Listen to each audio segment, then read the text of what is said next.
Okay, let's go.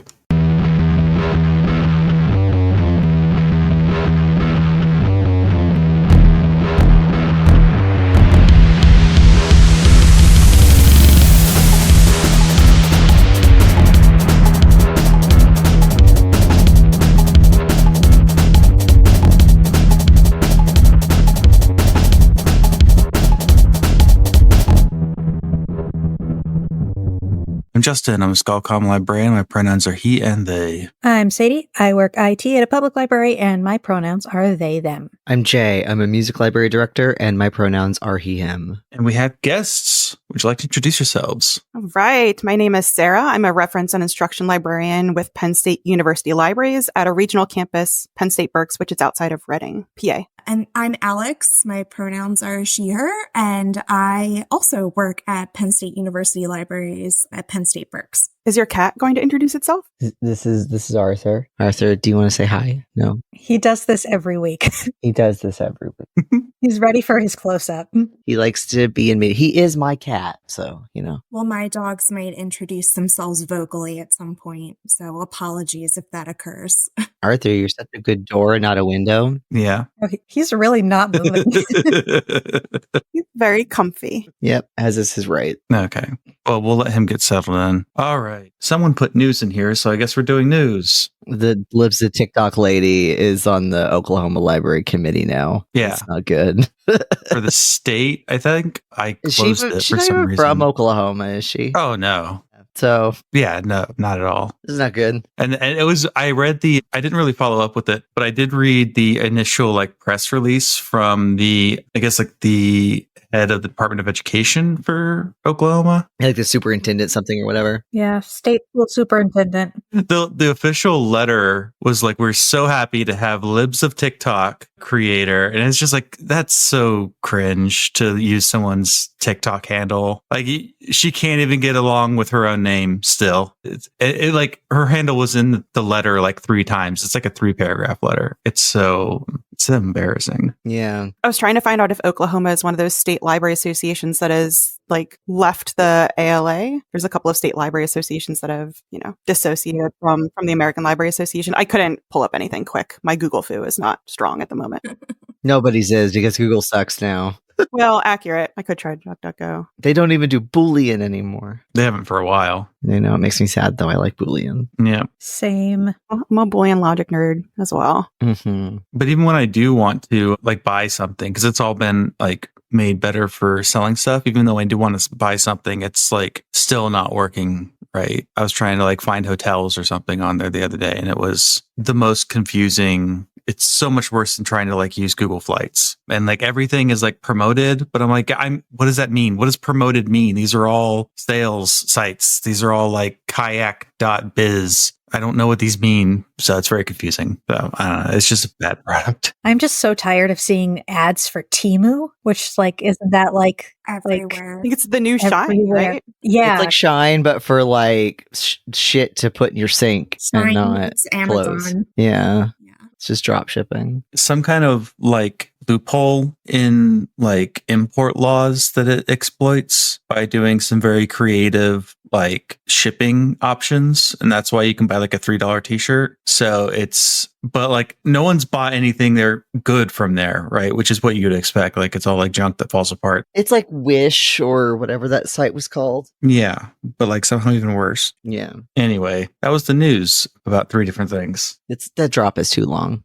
We always try to warn people that all 3 of us have ADHD. So if we just ping pong around a little bit, just be patient with us. I promise most of the time we do get to a point. That's what the notes are for. We work with college students all day, every day. So like I'm just, suppressing my type A and it's all good. She works with me all the time, so she has to deal with a lot there.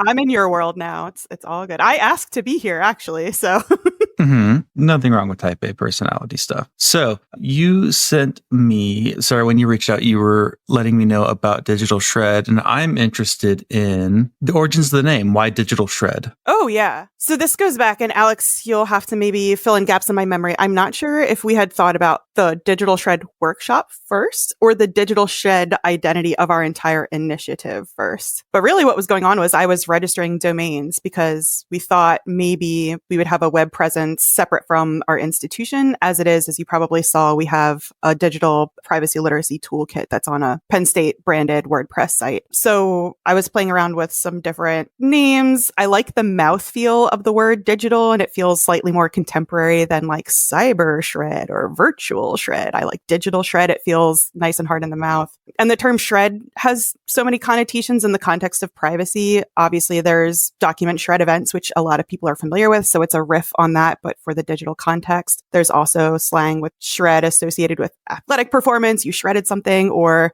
used to be a term for when you were like super fit or snatched, you were shredded. So again, there to me was a lot of like positive idiomatic association with the term shred that was relevant to privacy related topics. So in that sense, I was looking for some kind of identity to throw at our, growing at the time and yet still growing now, privacy literacy programming, our scholarship, our, professional development initiatives that we have, but that didn't involve the word privacy directly because it felt like this was a little bit bigger and, that we could be a little bit more creative than that. So it started off with liking the mouthfeel of digital shred and feeling that conveyed the message that we were getting across. And Alex, I don't know, again, if you want to fill in any gaps, which came first, the workshop or the sort of identity or branding, for lack of a better term. No, it was kind of concurrent, like you're describing. I think we were around the point when we were trying to figure out a more traditional digital privacy type workshop around the same time. I think it came mostly as a thought for like a domain name.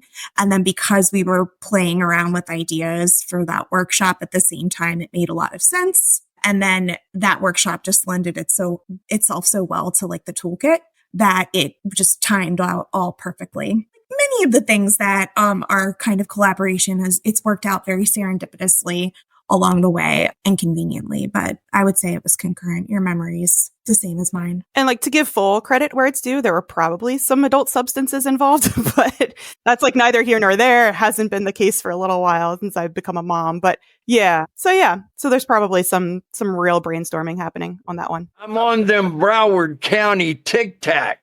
Yeah. I don't know where he gets these drops. Appropriate. That's Dracula Flow. That's ruined everyone I know's vocabulary. I don't even know what it is. Yeah, I'll show it to you. And then here's a damn ass fucking gay, damn ass rock.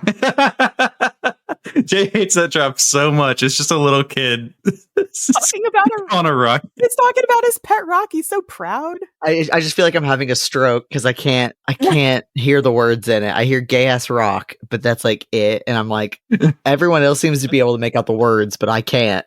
So. The gay ass fucking rock. Yeah.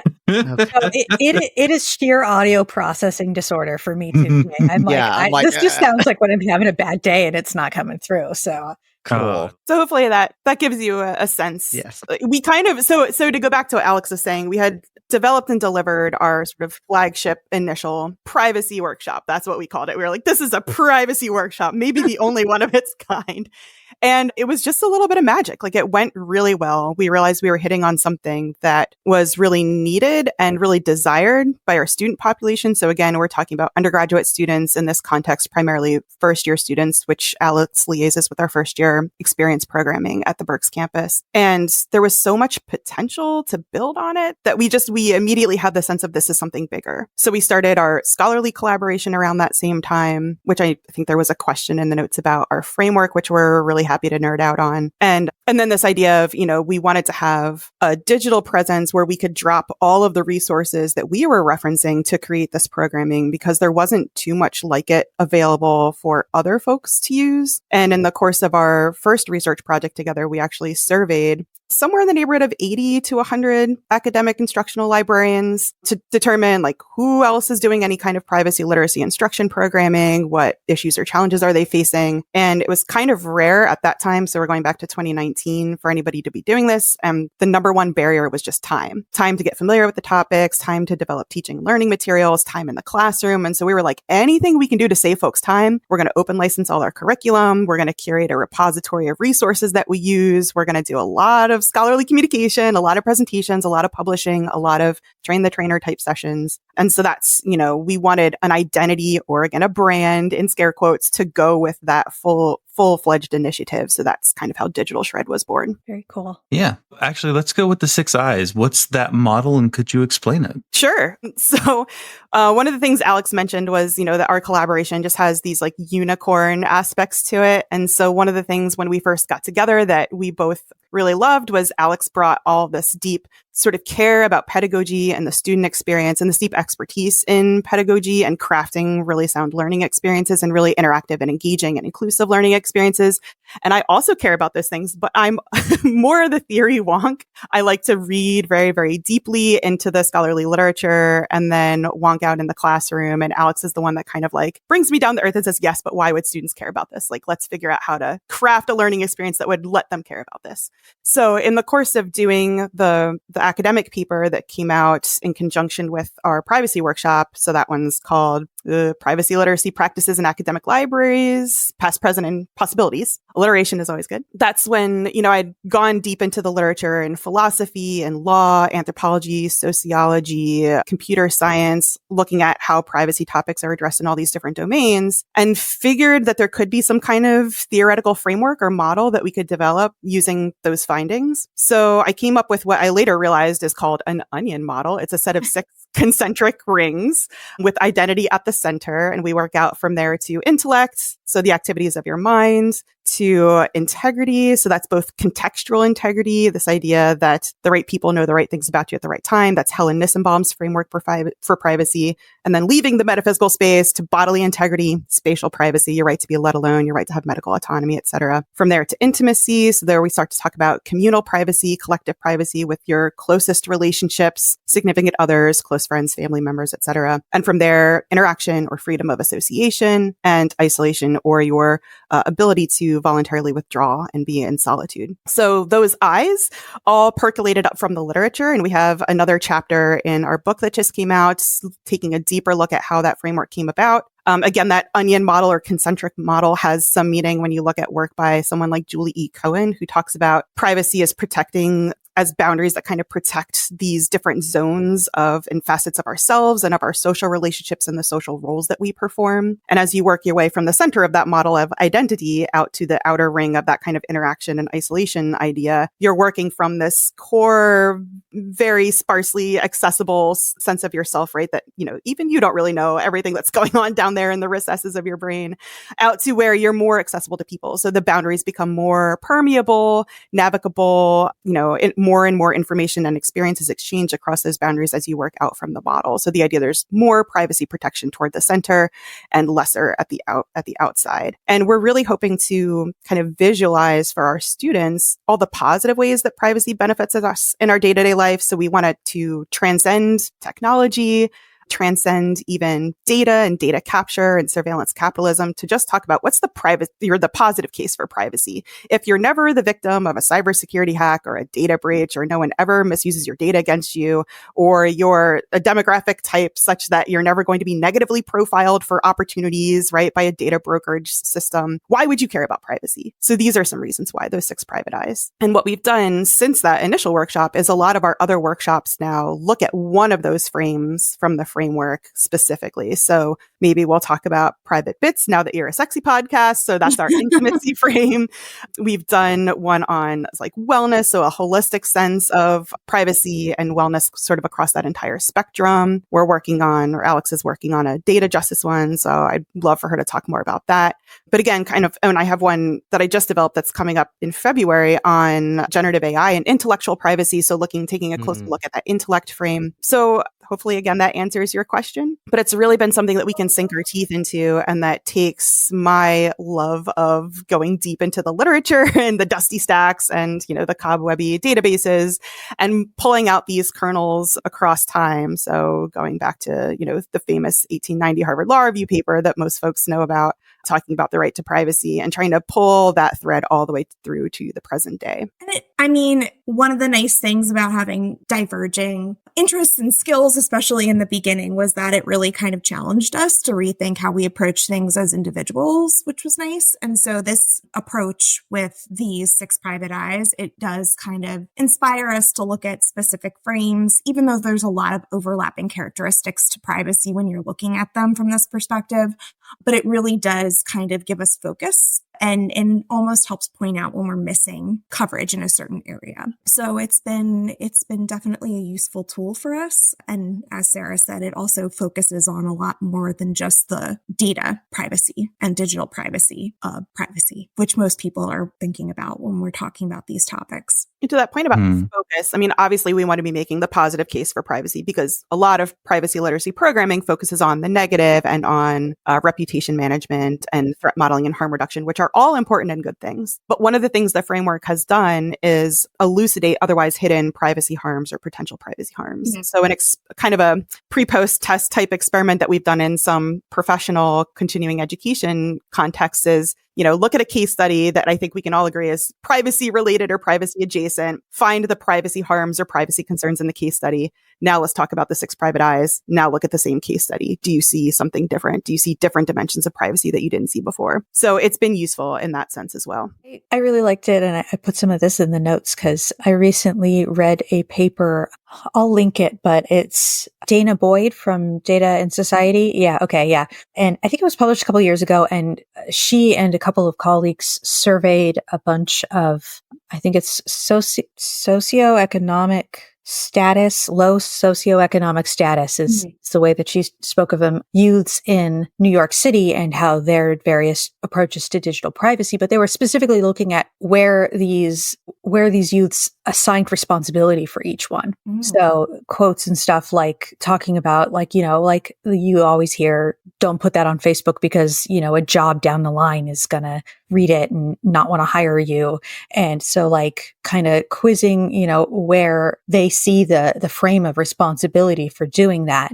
And also things like surveillance. So the same thing for like when they have cops who are violating their privacy or invading, what's the framework on that? And basically all of the youths ascribed a very personal responsibility. Well, she shouldn't have put that picture online. You shouldn't have said that. You shouldn't have used your real name. You shouldn't have talked about your job. These sorts of things, except for when it came to police and law enforcement surveillance. And most of these youths were of color and they were, of a lower socioeconomic status. A lot of them were like first generation Americans, the kids of immigrants and that sort of thing live in public housing.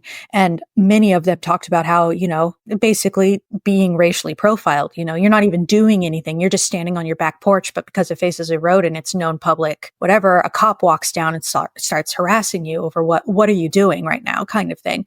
And from that frame, they put the responsibility on, most of them put the responsibility on law enforcement and sort of the institutional frame of it. Mm-hmm. So many of them it was just personal responsibility all the way down. I'm not surprised by those findings, and I've not seen that specific study, but it makes sense to me because what we see a lot with privacy is this inclination for responsibilization is what it's called, where the responsibility for maintaining our privacy is put on the individual. We see this a lot across society, generally beyond privacy, like recycling. Like, oh, the individual can make the difference by recycling instead of putting it at like the actual producers of most of our waste, correct?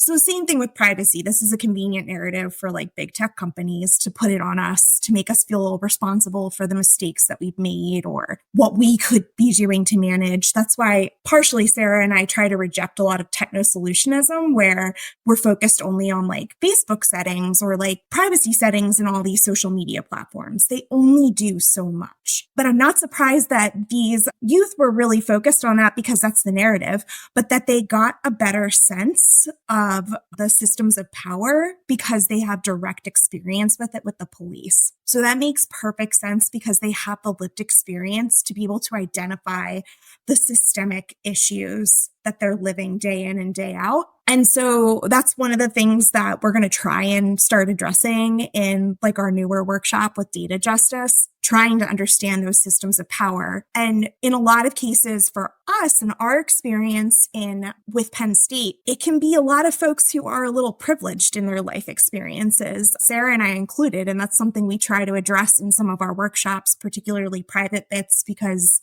we're both like cisgendered, in long-term relationships, ladies. So, but anyway, the point is that in the data justice workshop, we're trying to focus on helping people understand how they contribute to these systems, whether or not they are impacted by it or not. So just our complicity in those systems can have larger impacts systemically. But that's so fascinating. And it makes perfect sense to me because they're aware. They're perfectly aware. Yeah. Whereas with all these other things with like social media or like revenge porn or anything that might be happening, it's easy to blame yourself or to blame the victim like we see so much. So, and honestly, I think they're taught that a little bit in the digital citizenship standards from like ISTE. So Alex talked about that dimension of responsibilization. That's one of the big critiques of privacy literacy that comes from Thilo Hagendorf's work, Privacy Literacy and Its Problems. So that's a little bit of a learned behavior. I'll also confess this is an area where I really struggle. Alex and I have divergent views on many things, one of which is what is the role of regulation in this space? I've read a lot of privacy regs. I've read FERPA many times. I've read like the California,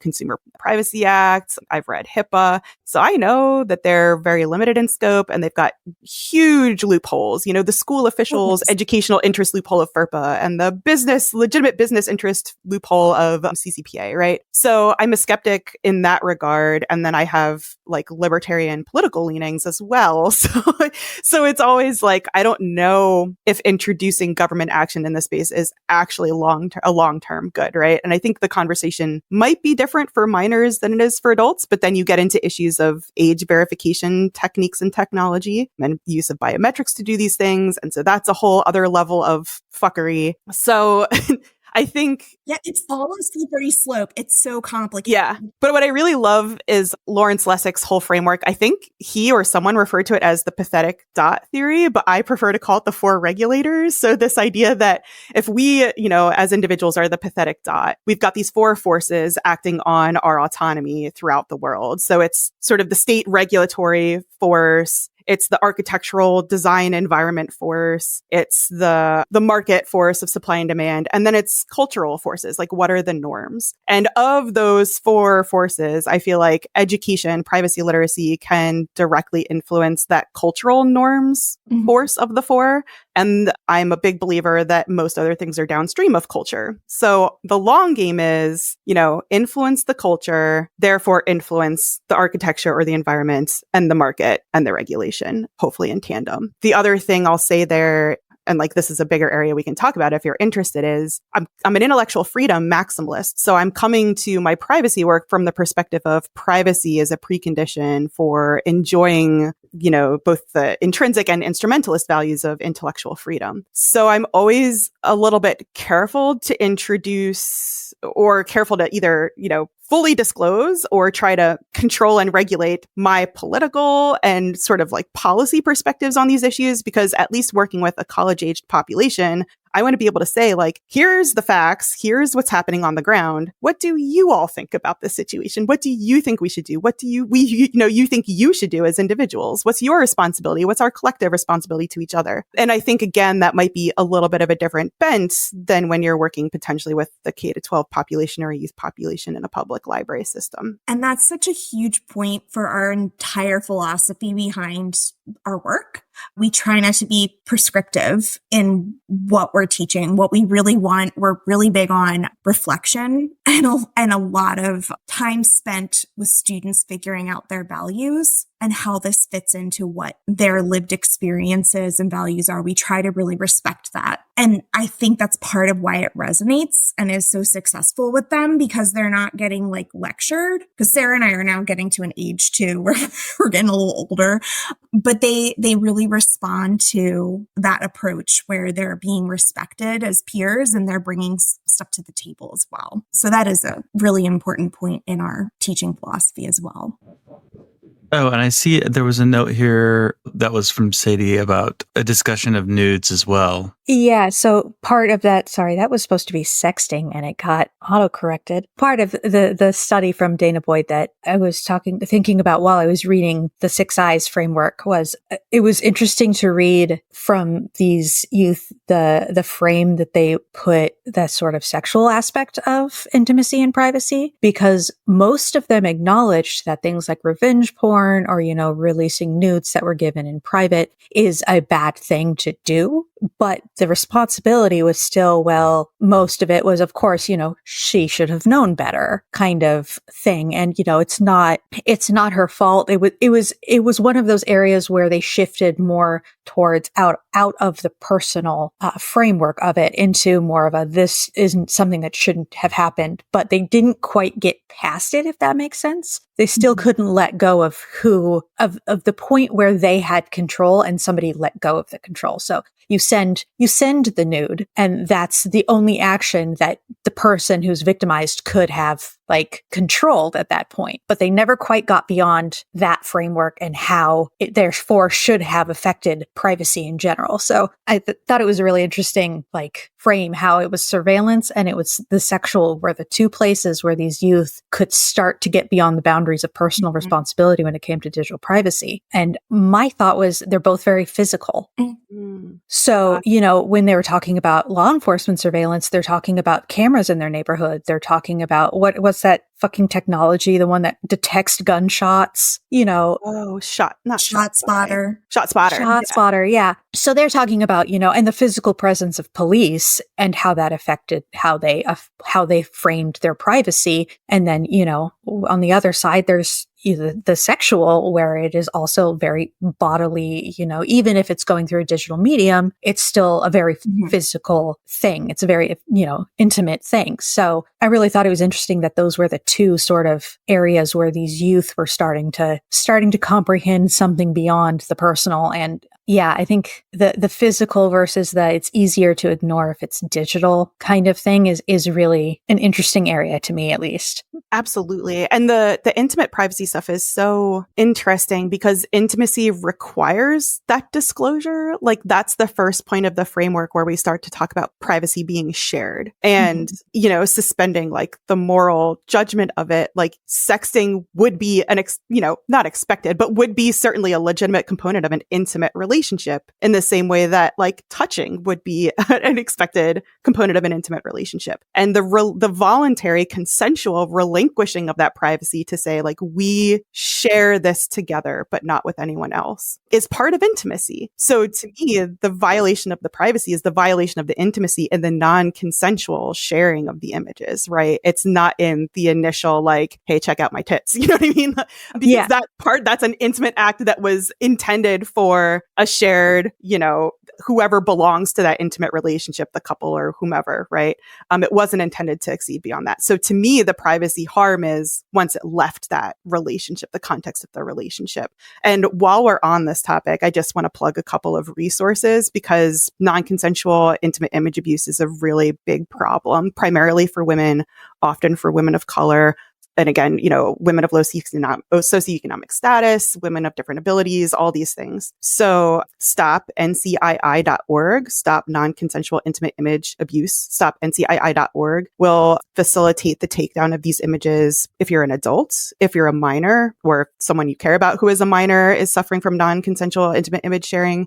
It's Take It Down. And that's associated with the National Center for Exploited and Missing Children. So both of those services basically generate a secure hash based based on images. They have a secure way, as secure as anything can be, for you to upload images of concern. They generate a hash of the image, and they're able to, based on that hash of the image, seek out that image in other venues where it's being copied or used in generative AI to produce, digital sexual identity fraud or deepfake porn. And so those services can help you take down any images that you don't want out there. But yes, fascinating topic. And I would argue or agree that that's an interesting frame to be looking at. And the embodiment issue, I don't know too about the shame experience. And I think, Alex, you've read Kathy O'Neill's Shame Machine book. I don't think it's made it to the top of my to be read pile yet, but I don't know if in other digital contexts that aren't as embodied, if shame has the same salience as it does with the intimate image sharing or with the engagements with law enforcement. But that's another dimension of that comes up for me. And that's part of that harm reduction approach that's really been popularized by Library Freedom Institute and Alison Macrina's work. So it's something that informs some of our work. It's just not the only way that we approach privacy literacy, for sure. I had never thought about shame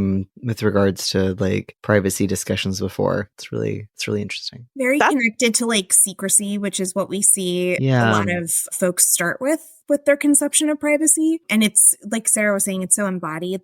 We can all get behind oh, we need a closed door for the bathroom, right? Our bodies seem, and culturally, going back to what Sarah was saying too, the cultural norm is we're protecting our bodies. We have closed doors on dressing rooms. So that seems to be something everyone can wrap their mind around. Whereas it's a lot harder to think about contextual integrity because I did one thing, say I was browsing whatever it may be, something sexual, and then a targeted ad comes up while I'm presenting in front of colleagues that indicates that I've been browsing something shameful. People can wrap their mind around the closed bathroom door a lot faster than they can, oh, my data is outing me in front of my colleagues, because it's a little bit more abstract. I think too, it might be one of the first ways that we learn about privacy. So I have 2 little kids, very little, and the one is 2 years old. And so we're starting to talk to our child about when people want privacy. Because if you've ever been with very small children, they have no privacy or no regard for your privacy. And we've started that conversation around the bathroom, and as a privacy literacy practitioner and scholar, that's probably not the end all be all for me of what privacy means or what I want my kids or my students to think about privacy. But that's the convenient first lesson of privacy, and our kid understands, they'll go around saying around the house, so-and-so needs privacy because they're, pee-peeing or poo-pooing or whatever. So it's kind of a privacy literacy win. I don't know, but it did start around bodily functions. And I mean, hopefully not associating shame just yet with those bodily functions, but it definitely starts around this embodied experience of you're doing something that you don't want anybody else to share with you. Yeah. I want to go ahead and jump into the private bits workshop because we are a sexy podcast now. It's in the notes. No one could see that. So ever since I've just been getting a lot of followers on the Twitter account of people who are just sexy internet people. And I'm like, oh, cool. We're a sexy podcast now because we were at a live show. Me and Jay were at a live show for a relationship podcast, Rate a Free Tote Bag. And I went around just kind of spanking people with a riding crop. And I've made a lot of friends very quickly. I bought it at the Leather Archives Museum. Support them. They have a capital campaign going on. I just heard Alex Ketchum on. Yeah. Well, yeah. And I'll say I listened to I listened to Becky Yoose's episode because I'm kind of affiliated with one of the SPARC working groups related to privacy. And Jay, I think you were talking about a trans porn star who was doing skateboarding tricks with a finger skateboard inspired by her lips. Yeah. And I was like, okay. And then there was some other episode where you were just talking about public sex and debating whether public sex was okay as adults. Shouldn't you have your own space now or whatever? And I was like, all right, these folks need to hear about private bits. Yeah, Sarah emailed me and she was like, I think this is the right venue. We need to talk about private bits. We love privacy. We've had Allison on before and we're perverts. So perfect combo there. Yes, absolutely. So absolutely. Private bits is the union of these things. Exactly. It's that solidarity meme. It is amazing. The fact that we're emailing articles to each other about porn and all sorts of crazy things. It's hilarious. I love that it's a legitimate business. And if you search the library guides, SpringShare's library guides community, or you search our library's catalog for butt plug, our guide will come up because we have case studies talking about hacked, Bluetooth enabled butt plugs and the hacked butt plug. Yeah. So it's I have not heard of this. Well, when we This is first why we started did this journey, I started reading, and we'll talk about this book, I'm sure, but Artificial Intimacy by Rob Brooks. And I texted Sarah a picture, like within the first chapter, I learned a new term and it was so wonderful. Teledildonics. Yes. Anyway, Teledildonics. Yes. I was like, this is going to be so much fun to research and learn about. I'm really into Project Xanadu and like digital gardens, and the guy who came up with like Project Xanadu also came up with the term teledildonics, and I'm like, he's my favorite person. Love it. Yes. Yeah.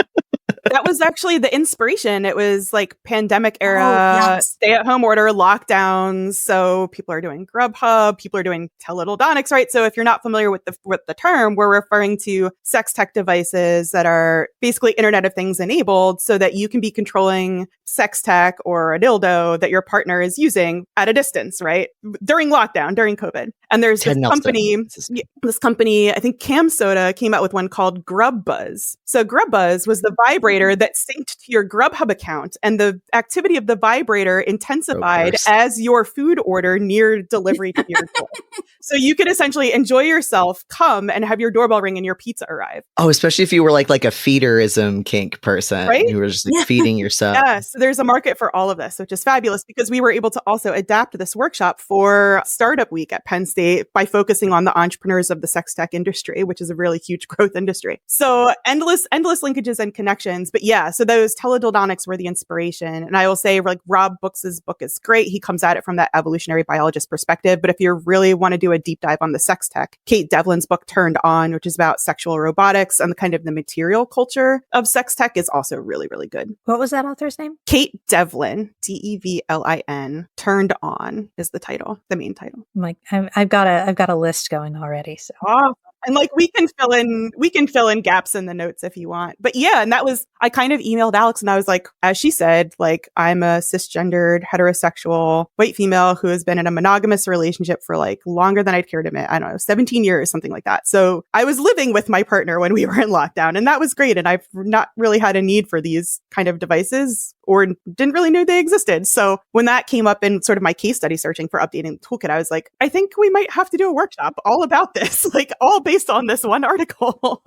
And then, of course, I think Rob Brooks' book came out contemporaneously. It was like I ordered it almost in that same time span. And then a couple of years ensued because I had some babies and had some other leave issues from the university. But yeah, so eventually we were able to deliver Private Bits last spring twice. We did it once as a standalone workshop as part of our series. We did it again as an invited adapted workshop for Startup Week for Penn State. I should say Penn State Berks. We offered it university-wide, but I don't want to make it sound like Penn State University was inviting us to do this. And now we're going to offer it annually in the spring. We're kind of hijacking the Love Data Week branding, right? So Love Data Week, they use it as like a verb, like love your data. And we're saying, no, love is a noun. This is love data. Yes. Like, love data. Yes, it's love data that we're talking about. I love that. Yeah, I was looking through all of the materials for this workshop, and one of my favorite things about it was the part where it's like you kind of talk about like the data surrogate, the metadata surrogate of your body. Because I've talked about that before, like with regards to like archival silence and like the types of data that's collected about you and all of that. Because I'm really fascinated by this idea of like surrogacies in the catalog, but then embodying that surrogate and like the different parts of the surrogate and who collects different parts about what and what they do with it. I was like, oh, this just connected. Like, it's like I knew that, but it was just a way of reframing it that just totally, like, that was like the part that really clicked with me in that workshop. That's awesome. Yeah. And we're, the data double or data surrogate issue is so fascinating because, again, if you're, a cisgendered heterosexual person, you might think, well, I'm not sticking out in the data, right? Like I'm covered because I'm in. You're the Tor browser. Exactly. Yeah. But, part of the point of at least some of the talks that we've done on data justice and social justice as related to privacy that I imagine will surface in that workshop that Alex is working on is, so So if you're quote unquote normal, you're the standard that everyone else is then profiled against, right? And downranked against. So that complicity in data brokerage and in the data panopticon that Oscar Gandy called it, or the panoptic sort, right, is not that you're maybe not experiencing some harm, but the fact that your profile exists as normal can result in You're some contributing form of to the harm to others, right? This is just an argument for letting your freak flag fly in public, possibly. I don't know. Yeah. Well, yeah, and you know what? That all gets back to, and I always think of like the 3 C's, like consent, choice, and I'm going to forget my third C now. But like, yeah, you should have the choice to let your freak flag fly. But if you're uncomfortable with that, it's that consent, it's that choice that gets taken away that's so painful for people. But I agree with you. You know, if you're you've less shame about it, there's less danger, I suppose. Provide some cover for the rest of us. And I think it's hard to play the long game, right? So you mentioned Dana Boyd already. So we're fans of her work, especially. We use the properties of web data a lot when we talk about contextual integrity and context collapse. And one of those properties is persistence, right? Mm-hmm. So we say the internet never forgets, of course, except when it does, or never knew in the first place. And that's usually really not to our convenience or to our benefit. The things that it remembers are sometimes the things we'd like for it to get. And this is another area where I think Alex and I maybe have divergent views, or at least I have unsettled views, like because of the intellectual freedom and free speech maximalist in me, I'm like, what is it appropriate to allow the internet to forget, right? What is the right to be forgotten if something's been codified somewhere, publicly available somewhere? So there's lots of interesting questions, I think, in that space. But again, intimate data, sexual data, maybe of a different nature and beast, because we wouldn't, is there a reasonable expectation, or is the reasonableness standard in place where the average person is going to expect that kind of information to be public about them, or to have access to that information about an unknown person that they're not intimate with, right? So, yeah. But even arguably, I think the people who might be more on that, like letting your freak flag fly bandwagon, like sex workers, I've read a lot of stories about them being doxxed by clients, where they're just outed. Maybe they have a persona where they're leading a whole other life, and it's like destroying their entire life through that doxing situation. And this just happened to an academic, right? He and his wife were creating pornographic videos. Oh, yeah, that's right. And I think he retained his like tenured faculty position, but he lost an administrative position. So yeah, I thought that was a really strange flex for an academic institution. I feel like a university should just go, he's good at his job, so he makes porn, whatever. And it's with his wife and like invited third parties. Like, what's the big deal? But yeah, I think there was some questions in the notes about like tips for sex workers. And so my first tip is like, ask another sex worker, because I don't have any lived experience or earned wisdom in that space. And I haven't done enough reading to know. But it does call to mind, so this is going back a few years now, but Safia Noble's book, Algorithms of Oppression, right? And her kind of rhetorical and code analysis of the search for Black girls in Google searches, and in Google image searches in particular. And I really struggled reading that, because I thought, well, there are some Black girls who want to be discovered for their sex work based on those keywords. And I think she does a deep dive in the book, but certainly if you're familiar with like search engine optimization and keyword searching, the porn industry was a huge force in developing those techniques and sort of those back-end indexing tools. So it's like, well, the PageRank algorithm is kind of revealing that a primary use case for people searching Black girls and images is that they want pornography, for better or worse, whatever the moral argument there is. Like, what are the pros and cons of essentially censoring, which is, I would argue, what Noble was suggesting, right, in her book. Censoring, or otherwise we would call it now alignment, right? AI alignment, aligning the search results for that phrase versus the use case of that phrase that, the behavior of the algorithm is revealing, because it's responding to what users click when they are looking for that phrase. Yeah. And like a lot of this like discussion about like what information is out there and what gets revealed and everything, like right before the pandemic started, or like right at the beginning, the like trans writer Anna Valens, who I really want to get on the pod, she wrote this great article in the Daily Dot about the sort of like queer discourse around around public sex, around kink at pride, like around all of these things. And, talked about the usual things like cruising and all this stuff. But then near the end, she just like dropped a bomb and starts talking about like surveillance capitalism and how like, when you have a like Alexa or any other virtual assistant, or there's like an encrypted sex or like using like all of these things, it's like all sex is public sex now. Literally all sexual activity is public sex, basically, because of surveillance tech in our lives. And so like the sort of argument against public sex is a completely like, there's both like a privacy aspect to it, but it's also like people not recognizing the ways that their public sex is okay and others isn't. Oh, I will tell you, when we do the private bits workshop, phones come out when we get to the slide talking about how data flows from porn websites to third-party tracking and data brokers. Phones come out taking pictures of that. Phones come out taking pictures of the data that we have about how porn it travels across the internet, how it's like the majority of traffic on the internet, about how much data is collected about their sexual preferences. Because again, this gets back to context collapse and contextual integrity. Just because you watch something on, like, say you go to Pornhub and you're watching something, that does not necessarily, there's inferences that get made about you, whether you like it or not, and those profiles will exist and follow you.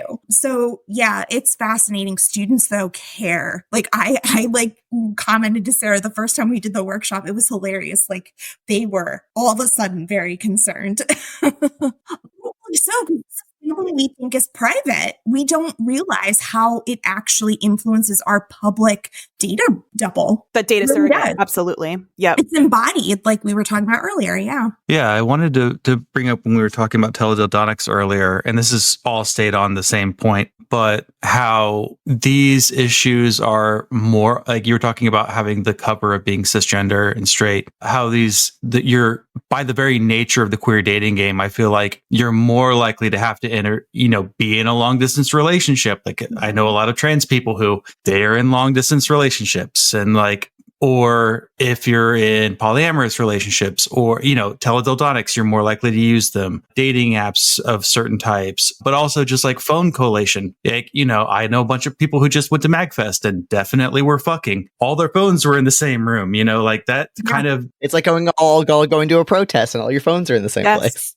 Yes. Yeah, exactly. There's a great interactive New York Times article about geolocating of phone data and how it can reveal all these different habits and activities for sure. It's so identifiable. But yeah, definitely there's I think it's a Yale Law Journal article from Danielle Citrone on sexual privacy that goes over a lot of the technological harms. Well, it's fabulous. It goes into like potential legal outlets too for solutions for this, which I know Sarah and I sometimes go back and forth on. We're on a spectrum. It goes into how technology, while it can facilitate these relationships and be like such a blessing to people, particularly in marginalized communities, it just exacerbates harm though, because of this scope that's the ability of with this data to increase scale and scope of harm. So that's Danielle Citrone she has a book length work too called The Fight for Privacy. She's like a literal genius. She's a MacArthur fellow. So that's definitely recommended. But yeah, that's the whole thing with every aspect of privacy. It's like this really delicate balancing act, and it's not black and white. All of this technology is really, it can do good in our lives. It's just there's this ignorance or like this lack of, like you were talking about the frames and Dana Boyd's study. It's this people have difficulty conceptualizing it, which is what I think that Six Private Eyes for us is able to help us articulate for students, because it's so hard to conceptualize the harms when they're so invisible. And I think that again is like learned and then by design when you get into what have been called dark patterns or deceptive design. And there's one specifically on privacy that they call privacy zuckering and dishonor of Mark Zuckerberg, right? So, that surveillance capitalism, again, Shoshana Zuboff's work, if you haven't read that book, it's another good one to add to the to be read pile, talking about the underlying architectures of all of this technology. And she basically says smart is a euphemism for surveillance. Like if you have any piece of smart tech, smartphone, smart hub in your home, smart dildo, like whatever it is, that's a euphemism for your data is being rendered out of that device, used to profile you and used to categorize, rank, and sort yourself and other people. In order to predict, herd, tune, nudge your behaviors, make you more predictable, because what's predictable is profitable. Like that's where the capitalism angle comes into her model. And yet, I think when this data is intimate or sexual data, it's especially pernicious. And that's the point that Kate Devlin made in her book that really like made me pause, which is that like sexual data has the power to completely destroy lives. And there actually was just a notification that went out from the FBI and a couple of other collaborating, law enforcement agencies about new sextortion schemes where these violent cartels are using publicly available social media images of minors, innocent pictures. They're using generative AI technology to create digital sexual identity fraud, deep fake porn, sending the deep fake porn to the target victim, the minor, and saying, I'm going to release this. It looks like you. It's indistinguishable from a real video of you unless you do X, Y, and Z things. And those things range from create actual pornography to send, harm someone else, harm themselves. There's something called fan signing where they carve someone's name into their own flesh. So it's like getting super dark and it's targeting kids. And it's like intersecting all these existing problems and amplifying them to just such an extreme degree. It is truly disturbing. So I have family. They're like, why won't you just email me a picture of your kids? Or why don't you have pictures of the kids on Facebook? I'm like, here, read about all of the horrific things people can do with one photo of a child, So yeah, so it's tough because as Alex said, like I'd love to live in a world where everyone was a nice person. Unfortunately, like 2% of people are total sociopaths. So like, what do you do in that world? Yeah. And like, I was thinking as well, it's like to bring this like to libraries too. So someone called me a CIA plant on Twitter the other day because they said that public libraries should and do often have porn, especially like including public libraries. Right. And this like really hardcore statist DSA person was like, it's not very anarchist of you to like want the state to control what kind of porn you watch through a state institution like the public library. But like, it made me think about the point though of like, oh, if people, because I'm of the stance that like people should be allowed to watch porn in a public library as long as children can't see it. But like sexual health is like a right that people have, etc. There are other discussions to have about like, how does that affect safety of like the library workers and everything, but on its own. But if it is tied to your library card, which I guess you could make it not tied to your library card, then like we say that we don't like to collect records, but what about our vendors that we use? They will absolutely collect patron data. And like, even if we say that we don't hold on to that, you have to be like, stop it. Like, I know that like I've done instruction sessions before where I've like, by the way, if you have a lot of privacy features in your browser or something, that might break the database and you might need to go into incognito mode or uninstall or stop these extensions just so you can fucking use EBSCO, like that kind of thing. So it's like, even if we don't collect the data, like a vendor might, especially if it's going to be sex related because of like age or whatever. And so I was like, there is a little bit of a point there about like a state institution, like putting, like getting to see what kind of porn you watch. I mean, Yes, they do. They love it. Your FBI handler loves it. It's all known. No, I think that's very intellectually charitable of you to give them that point. Yeah.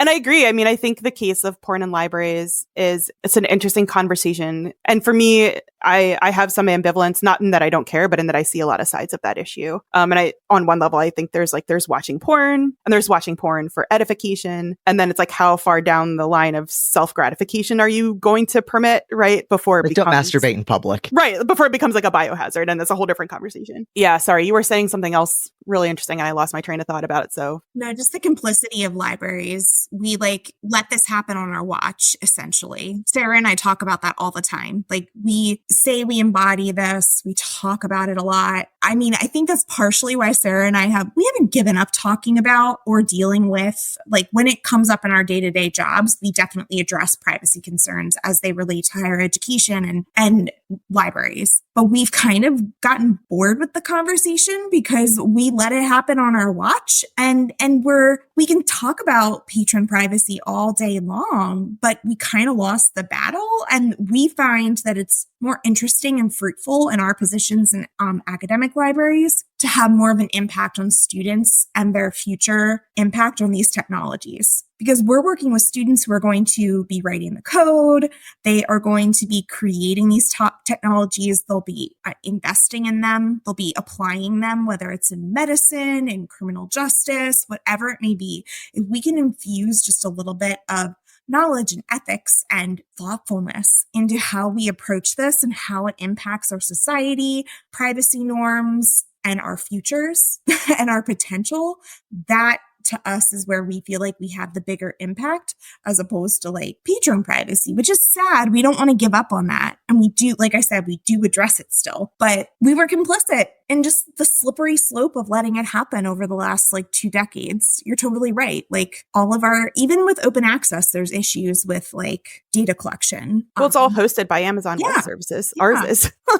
So like all our values are like clashing. Yeah. So I think kudos to some folks at Penn State libraries, university libraries is finally moving away from Google Analytics. Hell yeah. Shouts out. Yeah. But yeah, Jay, when you were talking about library data collection, as an ISP in terms of what you're streaming over the computers or accessing through the databases. So obviously, you had Becky Yoose on recently, and her and Nick Shockey did that awesome report for SPARC about Elsevier and Science Direct. Dorothea Salo, I'm not sure if y'all have had her on. Yeah, she does some great work on privacy. We've had her on twice. Yeah, she's great. Like 3 times, actually. Yeah. First guest. It's fabulous. So she has her piece on physical equivalent privacy, basically saying that the things we let slide in the digital sphere would never allow to slide if they were happening physically. And I think that gets back, Sadie, to your point about where students, like, young youth students, whatever, not college students, were recognizing sort of those embodied physical experiences as it relates to privacy, more readily than they were maybe recognizing some of the metaphysical things that we get to talk about with the 6 Private Eyes framework. So yeah, full circle. I did want to,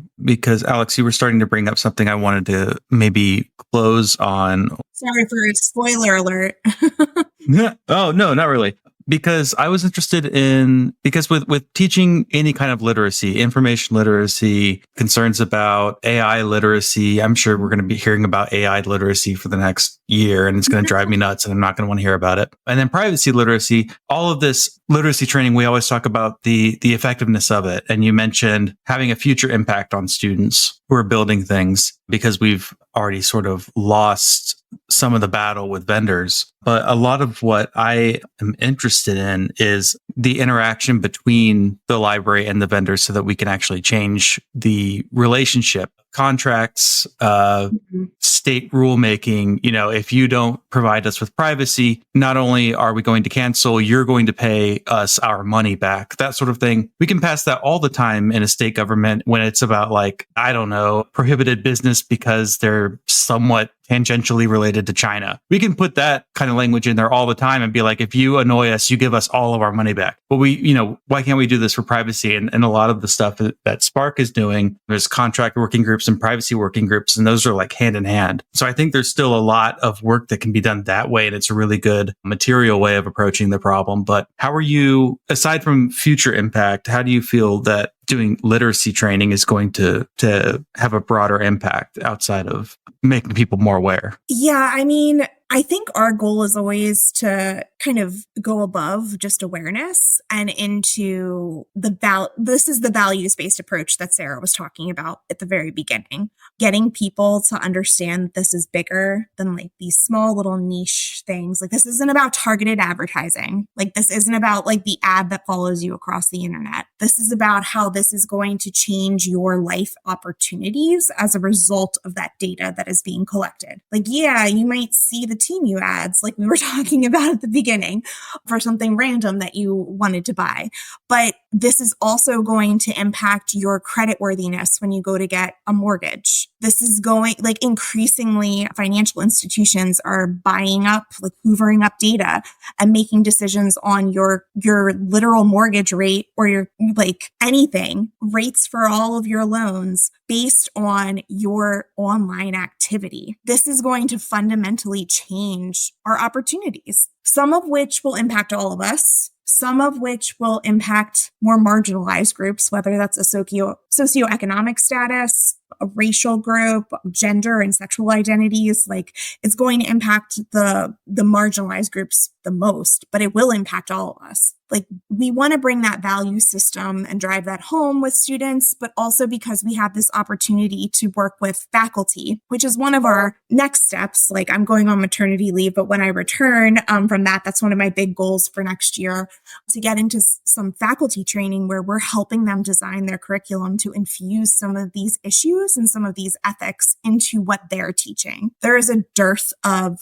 this available. Even the ISTE standards, and Sarah would know better than me, a lot of them are like little check boxes for these kind of ethical things. So like one class will have, say there's a requirement for one single class in a tech course that requires just like one single lesson on ethics. That's like the extent of it. So what we try to do is, with our outreach, with our professional development training, with our toolkit, we try to extend it beyond Penn State just to get other people talking about this, other people doing this work, and infusing it into higher education a bit more. We'd love to see standards across the board in libraries, where we're going to have K through 12, higher ed, public libraries have privacy literacy standards, where we're actually doing authentic work to see this kind of move toward change. And I totally agree. There's amazing things going on with like holding vendors accountable through SPARC.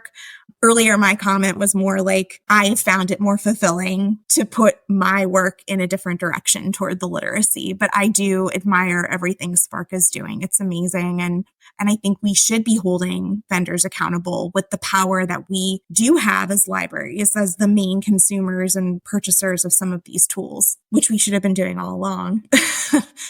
Now that I've rambled, Sarah, fill in any blanks that I just had in some of this. Sure. So a couple of thoughts. So we are actually doing a faculty-facing workshop in February, also during Love Data Week, called Minding Privacy, which is a privacy pedagogy workshop. It's informed by one of the chapters in our book that just came out with ACRL. So the chapter's by Lindsay Wharton, Liz Dunn, and Adam Beauchamp, and it's about privacy pedagogy. So this is the idea that you're teaching with privacy informing your learning design. So teaching with your privacy principles while also teaching about privacy in your disciplinary context. So one of the outcomes that I'm hoping will workshop during that event is actually developing some student privacy syllabus statements. And then again, working with faculty to start to explore what are some privacy concepts relevant and germane to their disciplines that they start to infuse into their curricula. And then I think what Alex is talking about, in my vision, makes more sense to do on an individual consultative basis. So that's coming up in February. You can find those workshop materials. Again, everything's open license and freely available on the web. The workshop's called Minding Privacy. If you look for that through Penn State University libraries, it'll come up. Back to this conversation about the good fight with vendors. I think it's a noble effort. It's something that, when I used to work on the tech services side of the house, I would have loved to be part of. Being that we're more on the instruction and reference side of the house, it's not so much our area of focus. But if you're interested in the student perspective on these issues, the Data Doubles,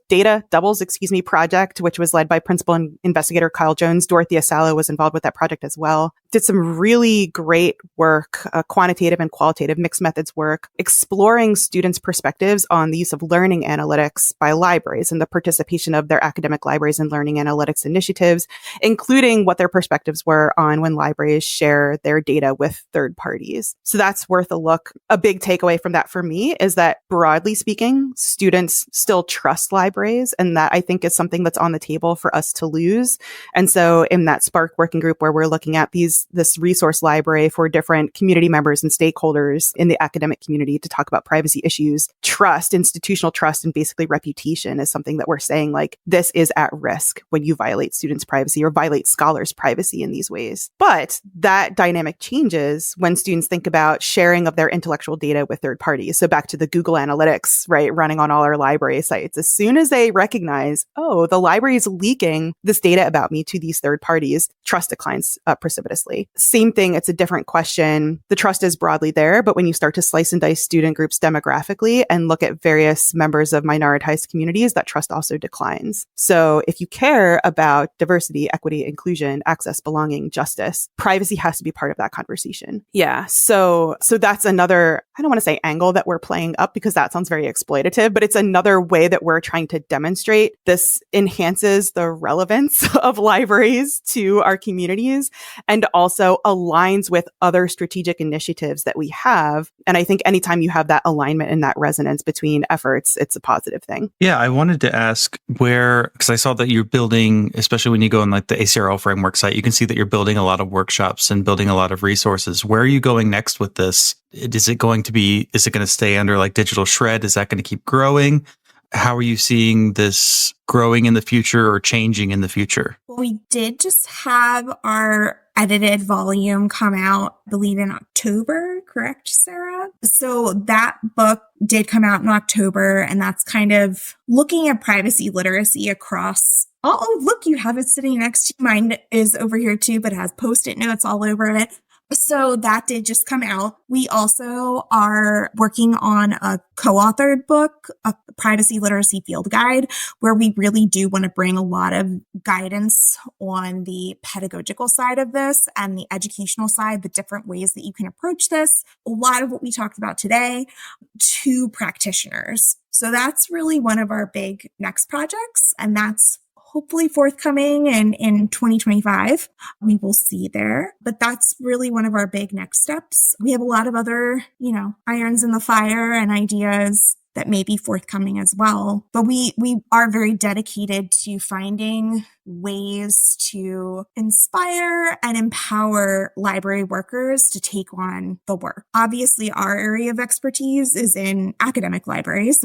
We've both been working in higher education for over a decade, but there's amazing work happening in public libraries, as I'm sure you guys know, and K through 12 as well. So we'd like to partner. That's another big goal we have. We'd like to partner with some K through 12 and public libraries workers to create some sort of standards, but we'll see how that progresses over time as well. Sarah, did I miss anything? Two other things I'm working on. So I'm developing a semester-long course proposal that I hope will run as a gen ed course at Penn State Berks, and that I'll eventually release as an open textbook. So I have to talk to the powers that be first. So it's I'm developing the proposal and the syllabus. I'm not sure how that can work in tandem with releasing an open textbook, but at some point there will be an open textbook on these topics, kind of linking them all together in a course-long experience or semester-long experience. And I'm framing it in a project that does controversy mapping, which is a method I'm really excited about out of studies of technology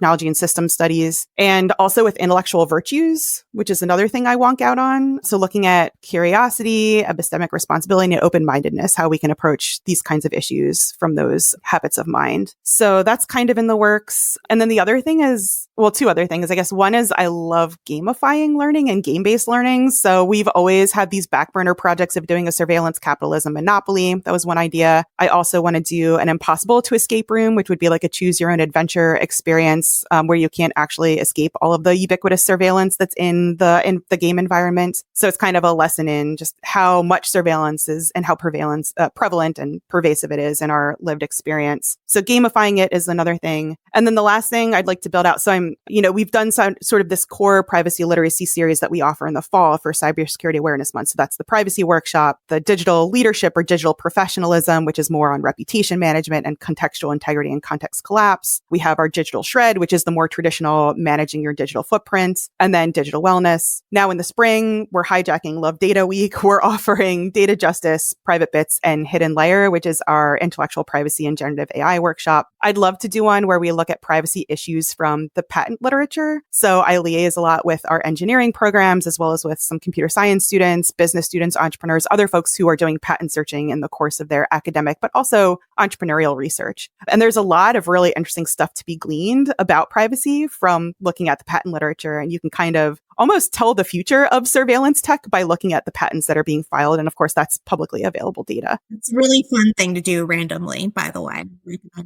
I have an additional repository that's like a little bit defunct, but it lives and I might have to bring it back, called Defang Big Tech, named for the FANG stocks, right?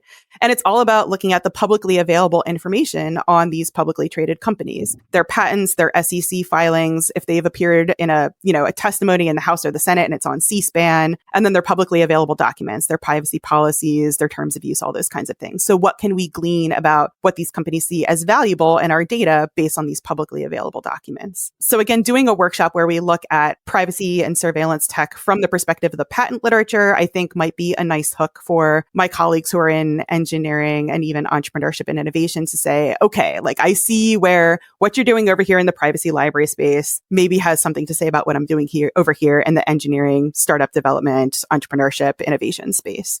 So that's something that's kind of on my back burner. And that is a really good point for anybody, like academic libraries, K through 12. These topics connect to literally everything. So Sarah's talking about patents with her liaison areas. There's so much with wearable tech that applies to a lot of the research that my kinesiology students are constantly doing. So it really, there's also like environmental DNA that is now becoming an issue that now I can talk about with my biology students and my biochemistry students that I liaise with. It literally will connect with any subject area. So it's a very fascinating thing to get involved in, no matter what your work role is, because it's going to connect in some way. Amen. Yeah. No, I like that you'll be building out. I hope there'll be an opportunity to build out more with practitioners in terms of getting an idea of what other people in libraries are doing so that they get an appreciation for the privacy issues, the risks of losing trust, and how maybe you could pull more people into developing things for other practitioners. So it's rather than literacy focused, also maybe bring in some of the contract stuff that might be relevant so that when you're talking to librarians who are doing the contract work, that they at least go, oh, here's one way of dealing with it that's relevant to me. I neglected to mention it, but there is a whole section in our edited volume that just came out on protecting privacy. And it does get a little bit more into access services, digital collections. Thank you, baby brain.